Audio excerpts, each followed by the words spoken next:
Break के बाद एक बार फिर से आपका स्वागत है। आप देख रहे हैं टैक्स गुरु और आपके सवालों का जवाब दे रहे हैं। हमारे साथ हैं जाने माने टैक्स एक्सपर्ट शरद कोहली साहब।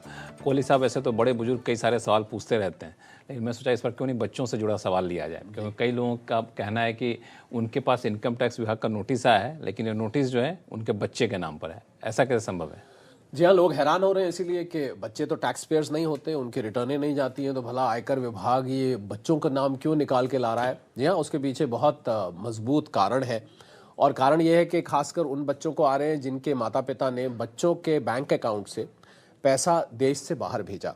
हम सब जानते हैं लिबरलाइज रेमिटेंस स्कीम LRS बोलते हैं, जिसके अंतर्गत $2.5 लाख हर भारतीय भारत से बाहर एक साल में भेज सकता है। तो क्या हुआ कि कुछ ने कैपिटल इन्वेस्टमेंट के लिए, कुछ ने एजुकेशन के लिए, कुछ ने मेडिकल ट्रीटमेंट के लिए अपने अकाउंट से भेजने की बजाय बच्चों के अकाउंट से बाहर भेजे। अब जो इनकम टैक्स का ट्रैकिंग सिस्टम है उसमें वो बच्चों के अकाउंट रेडार में आ गए, क्योंकि RBI से वो लिस्ट आती है जिन अकाउंट से पैसे बाहर गए। तो वो नोटिस बच्चों के नाम से आए, क्योंकि बच्चों के नाम से भेजने से क्या फायदा है? बच्चों के नाम से भेजने का फायदा है कि बच्चों की कोई इंडिपेंडेंट इनकम तो होती नहीं है। तो भाई अगर मान लीजिए $2 लाख बच्चे के अकाउंट से जा रहा है, तो लाजमी बात है आपके मन में सवाल उठेगा, भाई ये पैसा बच्चे का तो है नहीं, तो उनके माता पिता का है, बच्चों की जिम्मेवारी तो माता पिता की है। तो माता पिता को लक्ष्य रखते हुए नोटिस भेजे गए हैं, है बच्चे के नाम से, क्योंकि बैंक अकाउंट बच्चे के नाम के था। और मैं समझता हूं लक्ष्मण कि ये माता पिता को इस बात का ध्यान रखना चाहिए, क्योंकि सीधा उनके ऊपर ये बात आती है। और अगर आप बच्चे के अकाउंट से मान लीजिए भेज रहे हैं जानबूझ के, और किसी के मन में थोड़ी सी शरारत भी है कि वो उसको नहीं दिखाना चाहते, ऐसा संभव है नहीं। तो ऐसा संभव नहीं है, क्योंकि आपको जो शेड्यूल FA होता है इनकम टैक्स रिटर्न में, फॉरेन एसेट्स वाला, उसमें अगर आप नहीं दिखाते तो 10 लाख रुपए तक की पेनल्टी भी है। अगर आप 10 लाख रुपए तक की ब्लैक मनी लॉ के अंडर पेनल्टी है। तो मुझे लग रहा है बच्चों को शील्ड बना के, बच्चों की आड़ बना के माता पिता को मैं ये सलाह देना चाहूंगा कि आप अगर बच्चों के अकाउंट से भेज रहे, कोई हर्ज नहीं है भेजने में, पर उसको आप अपने अकाउंट्स में, माता या पिता के अकाउंट में उसको रिफ्लेक्ट करें, बिल्कुल रिफ्लेक्ट करें। 18 साल से कम उम्र के हम सब जानते हैं बच्चों के।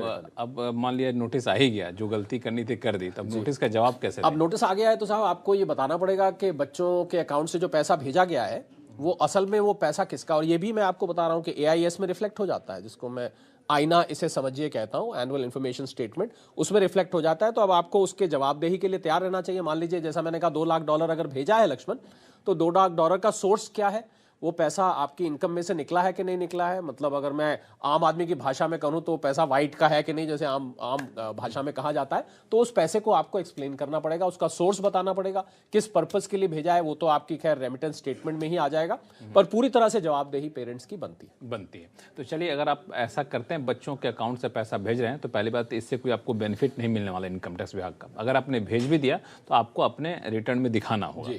और अब चूंकि नोटिस आ गया तो नोटिस का जवाब कैसे दें, कोहली साहब ने बता दिया। फिर भी कोई कंफ्यूजन हो तो आप हमें लिखिएगा, हम और कंफ्यूजन को विस्तार से दूर करेंगे। फिलहाल चलते हैं अगले कॉलर के पास, जो गाजियाबाद से है, हरीश जिंदल साहब। जिंदल साहब नमस्कार। नमस्ते साहब। बताएं सर, क्या सवाल आपके पास? सर मेरे क्वेश्चन जो है जी, ये सॉवरेन गोल्ड बॉन्ड से रिलेटेड है। ठीक है। मैंने कुछ sovereign gold bond stock exchange के थ्रू सेल किए हैं जी। तो मैं ये जानना चाह रहा हूँ कि इसका treatment as a debt instrument होगा या एज ए इक्विटी इंस्ट्रूमेंट होगा।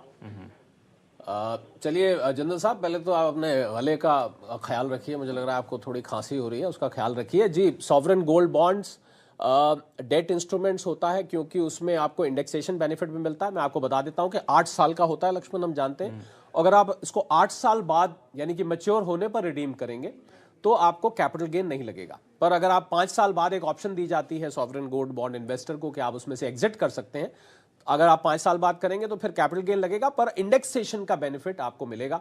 तो अगर मैं कुल मिला के आपके सवाल का सीधा जवाब दूं तो इसको आप डेट इंस्ट्रूमेंट की तरह ट्रीट करेंगे। हालांकि डेट इंस्ट्रूमेंट आपको पता है अब अगले साल से उस पे इंडेक्सेशन का बेनिफिट हट चुका है, पर हाँ सैद्धांतिक रूप से वो आप उस पे ले सकते हैं। 5 साल से ऊपर अगर आप बेच के एग्जिट कर रहे हैं या जब भी आप एग्जिट कर रहे हैं तो आप इंडेक्सेशन का बेनिफिट डेट इंस्ट्रूमेंट की तरह लेंगे। 8 साल बाद नहीं होगा, पूरी तरह से कैपिटल गेन एग्जेम्प्ट होगा। जो ब्याज आता है 2.5%, वो हर साल आपको इनकम फ्रॉम अदर सोर्सेस में दिखाना होगा। हरीश जी, चलिए हरीश जी, आपके सवालों का जवाब मिल गया, ऐसा उम्मीद करूं मैं। सर मैंने बॉन्ड मार्केट से खरीदे हैं और वो मैच्योरिटी तक मैं रखता हूँ जी तो उस पर क्या कैपिटल गेन लगेगा या नहीं लगेगा? जी नहीं, अगर आप मैच्योरिटी तक हरीश जी रखते हैं तो उस पर नहीं लगेगा। यही मैं आपको कहना चाह रहा था कि अगर आप मैच्योरिटी के बाद उसको एनकैश करेंगे तो आपके ऊपर कैपिटल गेन नहीं लगेगा। आपके लिए ये खुशखबरी है।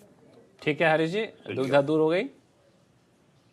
मैंने कहा चाहे वो इनिशियल अलॉटमेंट में गवर्नमेंट के थ्रू लिए हाँ हों, जी, उससे फर्क नहीं चाहे मार्केट से परचेज किए जी हों, जी जी, उससे फर्क नहीं पड़ता। अगर मैच्योरिटी आपके हाथ में होती है तो नहीं लगेगी। हरीश जी लगता है बहुत रिसर्च किए हुए जी बिल्कुल बिल्कुल, वो पूरी तरह से निश्चिंत होना चाहते हैं। पूरी तरह से निश्चिंत होना चाहते हैं। उम्मीद करता हूँ कि कोहली साहब का जो जवाब है आपको पूरी तरह संतुष्ट कर दिया होगा। फिर भी कोई कन्फ्यूजन हो तो आप हमसे संपर्क करिएगा।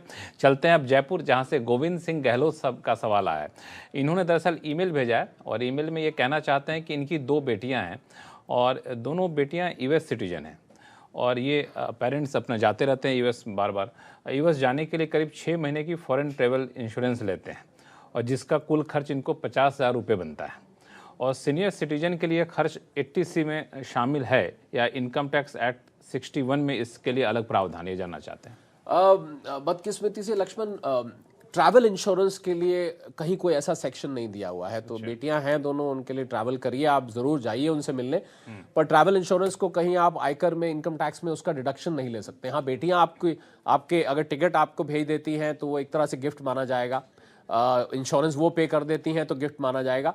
पर आपने अगर खर्च किया है ट्रैवल इंश्योरेंस पे तो उसमें कहीं वो आयकर में डिडक्शन उसमें नहीं मिला। तो सेक्शन 80C का जिक्र क्यों कर रहे हैं? कुछ कंफ्यूजन नहीं, 80C उनको लगता है कि इंश्योरेंस, क्योंकि इंश्योरेंस आता है 80C की लिस्ट में, तो वो लाइफ इंश्योरेंस होता है। मैं इनको बताना चाहूंगा उसमें ये ट्रैवल इंश्योरेंस नहीं कवर होता है। तो बिल्कुल इसमें साफ हो जाइए कि इंश्योरेंस जो लेते हैं आप, उसका कोई यहाँ पे इनकम टैक्स में छूट आपको नहीं मिलेगा।